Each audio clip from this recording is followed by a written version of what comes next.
Selamat berjumpa Bapak Ibu Saudara yang dikasihi Tuhan. Senang sekali kita bisa kembali di dalam pemahaman Alkitab pada sore hari ini. Nah, pada hari ini meskipun suasana cukup menarik ya di Jalan Asia Afrika, Kota Bandung ini dikosongkan dan kami bisa ambil gambar di tempat ini. Saudara-saudara, minggu yang lalu saya sudah membahas tentang hari Sabat atau Sabat Kristen, dan waktu saya memikirkan bagian ini, saya merasa masih ada satu hal yang perlu saya sampaikan untuk memperdalam atau memperjelas. Nah, saudara, itu yaitu berkaitan dengan beberapa bagian ayat yang ada hubungannya dengan Kejadian pasal 2 ayat 1 sampai 3 mengenai hari ketujuh. Karena ternyata saudara-saudara di bagian Perjanjian Baru ada kutipan tentang hari ketujuh yang diambil dari kitab Kejadian ini, ya, yaitu dari kitab Ibrani atau surat Ibrani pasal yang keempat ayat 3 sampai dengan ayat yang kelima. Saya akan bacakan untuk kita. Demikian firman Tuhan. Sebab kita yang beriman akan masuk ke tempat perhentian seperti yang ia katakan. Sehingga aku bersumpah dalam murkaku, mereka takkan masuk ke tempat perhentianku, sekalipun pekerjaannya sudah selesai sejak dunia dijadikan. Sebab tentang hari ketujuh pernah dikatakan dalam suatu nas, dan Allah berhenti pada hari ketujuh dan segala pekerjaannya, dari segala pekerjaannya. Dan dalam nas itu kita baca, mereka takkan masuk ke tempat perhentianku. Nah, demikian firman Tuhan. Saudara-saudara, kalau kita memeriksa pada bagian ini, pasal ini bercerita tentang hari perhentian, ya. Tetapi yang menarik pada bagian ini dikaitkan hari perhentian antara perhentian di kitab Kejadian, Allah berhenti berkarya, dengan perhentian ketika bangsa Israel masuk ke tanah Kanaan. Nah, saudara-saudara, tentu penulis surat Ibrani ini tidak mengada-ada mengaitkannya, ya. Tentu sang penulis mengaitkan karena tentu ada kaitannya, ada hubungannya. Saudara bisa membaca konteks surat Ibrani pasal 4 ayat 1 sampai dengan ayat yang terakhir, ayat yang ke-16, ya. Ini memang bercerita tentang perhentian di dalam perjanjian baru, perhentian di dalam Tuhan. Jadi saudara-saudara, ketika bangsa Israel masuk ke tanah perhentian, yaitu tanah Kanaan yang disebutkan sebagai tanah perhentian, mereka bisa beristirahat dari jerih lelah mereka dalam perjalanan sepanjang padang gurun, dalam perjalanan itu. Nah, saudara-saudara, itu melukiskan apa? Itu melukiskan keadaan orang-orang di zaman perjanjian baru yang lepas dari perbudakan dosa lalu masuk di dalam perhentian di dalam Tuhan. Jadi saudara-saudara, orang-orang yang percaya kepada Tuhan, pada Tuhan Yesus adalah orang-orang yang dilepaskan dari perbudakan dosa, seperti juga bangsa Israel yang dilepaskan dari perbudakan dosa di Mesir. Nah, masuk ke dalam perhentian. Maka orang-orang perjanjian baru, orang-orang Kristen yang percaya kepada Tuhan, sebagaimana yang ditulis dalam ayat yang ketiga, yaitu masuk ke tempat perhentian, yaitu setiap mereka yang beriman kepada Tuhan Yesus, mereka beroleh istirahat, tempat berhenti. Jadi saudara-saudara, itu sangat jelas, ya.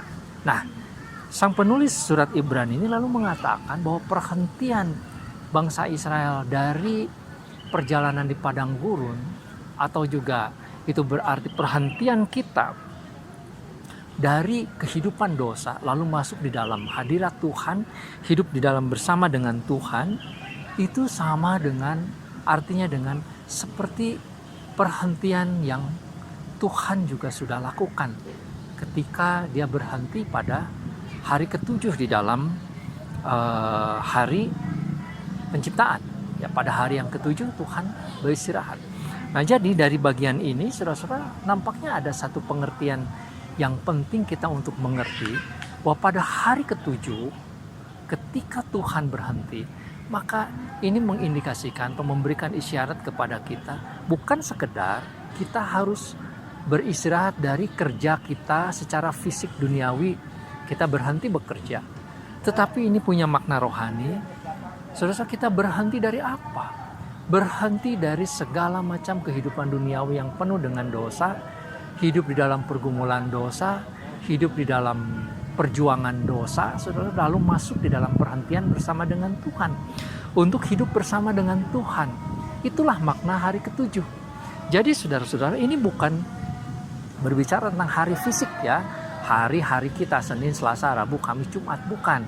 Tetapi ini menyatakan tentang saat di mana kita berhenti di dalam Tuhan. Maka saudara-saudara, hari perhentian Tuhan, ketika Tuhan berhenti pada hari ketujuh, itu berarti bagi kita berhenti di dalam Tuhan untuk bersekutu bersama dengan Tuhan. Kapan itu? Ya tentu setiap saat. Tentu saudara-saudara, kita bersekutu dengan Tuhan, hidup di dalam Tuhan, berhenti untuk tidak hidup di dalam kehidupan duniawi, hidup di dalam kebenaran Tuhan setiap waktu tentunya. Dan itulah sebetulnya sahabat Kristen. Saudara-saudara, waktu yang lalu saya sudah sampaikan, orang Kristen tidak menggantikan hari Sabat itu dengan hari Minggu. Kekristenan tidak menggantikan, sebab peringatan hari Minggu kita rayakan sebagai hari ibadah, itu adalah peringatan karena Yesus bangkit pada hari Minggu. Jadi itu hal yang berbeda, saudara-saudara. Nah, kalau hari Minggu kita jadikan sebagai tempat istirahat kita dari seminggu kita bekerja, tentu saja baik. Saudara-saudara, ada banyak orang bekerja dalam waktu yang berbeda ya. Saya punya kawan-kawan misalkan kerja di pertambangan, lepas pantai, atau kerja di hutan, saudara-saudara. Kapan mereka bisa beristirahat? Sebab pekerjaannya menuntut setiap hari, misalkan 2 minggu. Maka mereka tidak mungkin beristirahat pada hari Minggu ataupun hari Sabtu. Begitulah pekerjaannya. Dan nampaknya ada banyak pekerjaan-pekerjaan, meskipun itu pengecualian, yang menuntut hal yang demikian.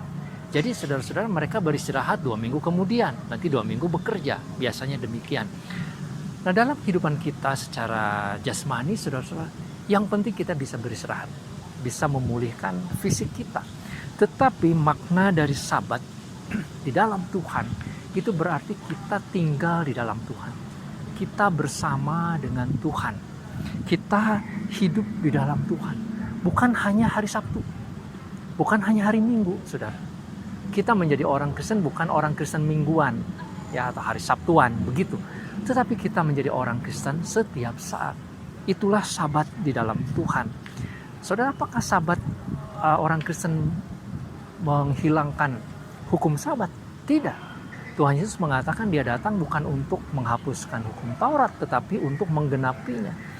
Nah, ketika Tuhan datang, saudara-saudara, Sabat yang benar itu adalah Sabat bersama dengan Tuhan. Hidup di dalam Tuhan, itulah Sabat yang sejati. Kita bisa mengerti sekarang dengan pengertian yang lengkap. Orang Israel dahulu diajar untuk berhenti pada hari Sabtu, menguduskan hari Sabtu sebagai hari Sabat, supaya mereka tidak ikut-ikutan kebiasaan orang-orang sekelilingnya yang terus bekerja atau yang terus hidup di dalam keduniawian. Mereka harus punya satu hari. Nah, tetapi saudara, kita sekarang di dalam Tuhan, tentu kita harus hidup di dalam Tuhan setiap hari, bukan hanya hari Sabtu ataupun hari Minggu. Jadi jelas, semoga bagian ini memperjelas apa yang sudah saya sampaikan pada minggu yang lalu, meskipun tidak diambil dari kitab Kejadian, tapi saya mau sampaikan ini sebagai lanjutan dari penjelasan kitab Kejadian pasal 2 ayat 1 sampai dengan ayat 3 yang lalu mengenai hari Sabat. Jadi saudara-saudara, baikkah kita menjadi orang-orang Kristen setiap saat? Ya, kita sudah ditebus oleh Tuhan Yesus yang sudah mati di salib dan sudah bangkit. Kita sudah diberikan kemenangan, kita sudah diberikan peristirahatan di dalam Tuhan, sehingga setiap saat ketika kita menghadapi situasi apapun, kita bisa datang kepada Tuhan, tidak harus menunggu hari tertentu. Itu artinya kita hidup di dalam Tuhan setiap waktu. Itulah Sabat. Kiranya Tuhan memberkati kita sekalian. Mari kita berdoa. Bapa di surga, tolong kami supaya kami sungguh-sungguh mensyukuri bahwa Tuhan sudah memberikan peristirahatan bagi kami di dalam Engkau. Tolong kami supaya kami sungguh hidup dalam kebenaran-Mu setiap saat. Dalam nama Tuhan Yesus kami berdoa. Amin. Tuhan memberkati, sampai berjumpa kembali.